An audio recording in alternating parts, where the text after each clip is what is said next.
Hey, how's it going, everyone? Today I want to talk about why I think that the Ninjago faction is going to form one of the best teams for raids in the future. And that's mainly because of Jay and the new Cyber Dragon set, which I actually just unlocked today. So first, let's quickly go over how a raid would be structured. Basically, it would be a guild event where everyone would need to participate to take down one raid boss. Now, this raid boss would have millions and millions of health, so you could not just take in one or two teams and kill the boss yourself. You would need your entire guild to be participating over the course of multiple days or possibly even weeks to actually take down this boss and then get rewards for your entire guild. Now, you might just think that you could just throw in a stall team or a team with a lot of healing or reviving, like maybe the King's Court trio with Aurora, Ice Glider, and Yuppie. Even though that might not do a lot of damage, it would stay alive for a while, so you could just throw it on auto and go do something for a couple hours and then come back. But the problem with that is if these raids are going to be structured similarly to raids in other games, there will probably be what's called an enrage timer. So this enrage timer would have a cooldown of, let's say, 10 turns. So for each turn that the raid boss takes, the cooldown of the enrage timer drops by 1. And if it hits 0, then they would gain the enraged buff and their attacks would start doing like times 100 damage. So it would be like they'd be hitting for multiple hundreds of thousands of damage on each attack, and there's no way that you could survive that. And then possibly another part of enrage could be a section that says if a unit is defeated by an attack, they cannot be revived. So something along those lines where basically you have 10 turns to do as much damage as possible while still staying alive, and if you hit enraged, your team is just going to be destroyed. So that prevents you from just throwing in a revive or heal heavy team. Even though it might not do a lot of damage, over the course of a couple hours, it might be able to solo the raid. So because of that, two of the most important mechanics in a raid setting are pep gain and pep control.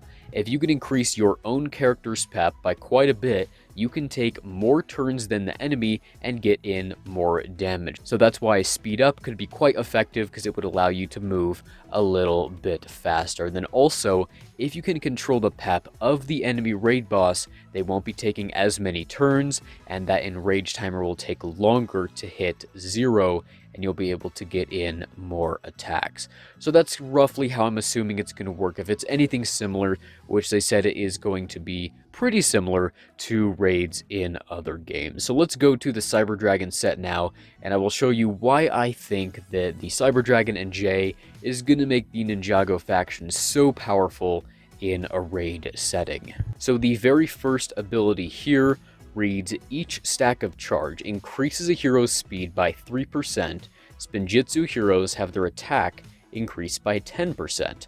So you can have a maximum number of 5 stacks of charge, so a potential speed increase of 15% to each hero. And then Spinjitzu heroes will also gain that attack boost. So already you're going to be going much quicker and doing more damage over the course of the battle. The second ability here reads, whenever Jay critically hits any time, so this counts assists, bonus attacks, counterattacks, everything, each other hero has a 55% chance to gain 1 stack of charge, plus 25% bonus chance for techie heroes. So your team is going to be gaining this charge quite quickly, because Jay, as we'll see here in just a second, is going to be assisting quite a bit. The third ability here, this is probably the most interesting one.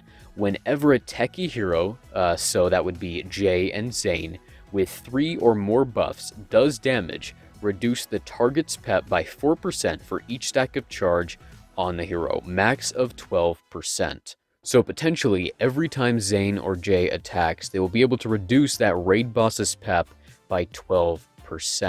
Now, 3+ buffs might seem like a lot, but the Ninjago faction has a lot of ways to gain buffs. I mean, even just Zay's AoE can give himself skill up 2, and then of course, like Lloyd can give stealth, which counts as a buff, and Wu's heal will give 2 stacks of heal over time to each hero, which will also count as 2 buffs. So you'll be at 3 most of the time, and you will be getting this pep reduction.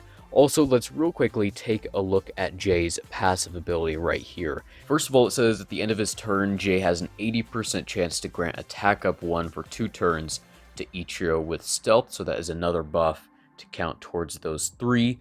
But the bottom paragraph here, whenever another hero critically hits a foe, so anytime if it's an assist, a counterattack, a bonus assist, or anything like that, Jay will have a 60% chance to do a bonus attack for 50% damage against the foe with the most health, which will almost always be the raid boss because they're going to have pretty massive health pools. Plus 5% bonus chance for each stack of charge on Jay, then remove 1 stack of charge. So he's going to be gaining a lot of stacks of charge from both the Cyber Dragon set and also his basic. Let's take a look at that right here. At the max level, he'll deal 85% damage, and then he'll have a 50% chance to do a bonus attack on another random foe, and then he'll have a 75% chance to gain 1 stack of charge. So with his basic attack, he can do 2 attacks.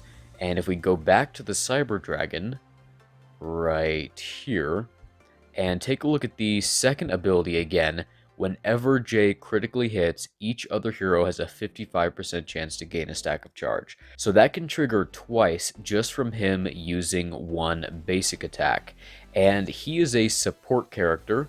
If we take a look at him, he is a support, and Master Wu's passive ability, right here, if we go to the max level, at the end of his turn, he will grant Spinjitzu heroes that have stealth a bonus buff based on their role, and supports will gain crit chance up. So Zane will have a higher chance to actually land those critical hits and trigger that ability on the Cyber Dragon that will give all of your allies a chance to gain that charge, which will lead to that speed boost. And then the fourth ability here, let's scroll to the bottom. Whenever a hero attacks, any attack at all, an assist, bonus attack, anything, they have a 15% chance per stack of charge, max of 45%, so 3 stacks, to inflict a special debuff. Spinjitzu heroes will inflict Debilitate, and Techie heroes will inflict Clumsy.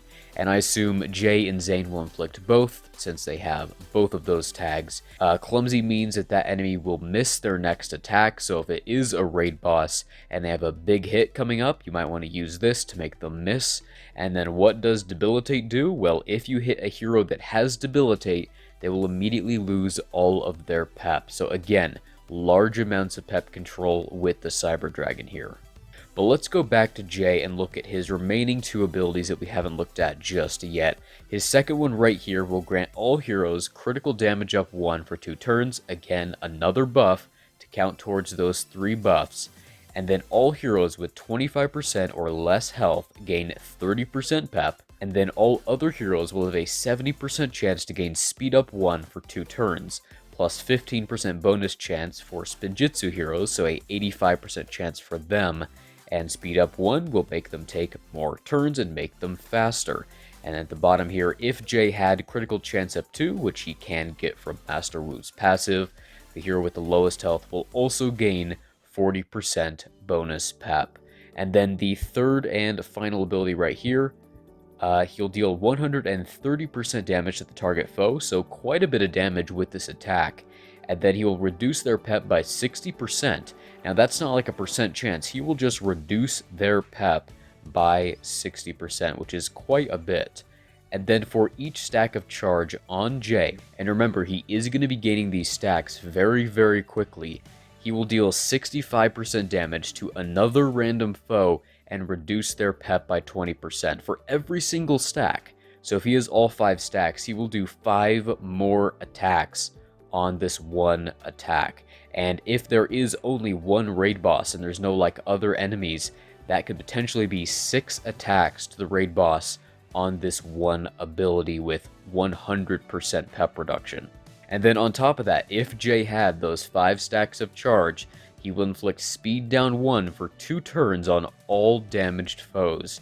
And then he will clear all stacks of charge from himself, which is fine because he will be gaining that charge very quickly, especially with a maxed Cyber Dragon set. So this ability is going to be insane.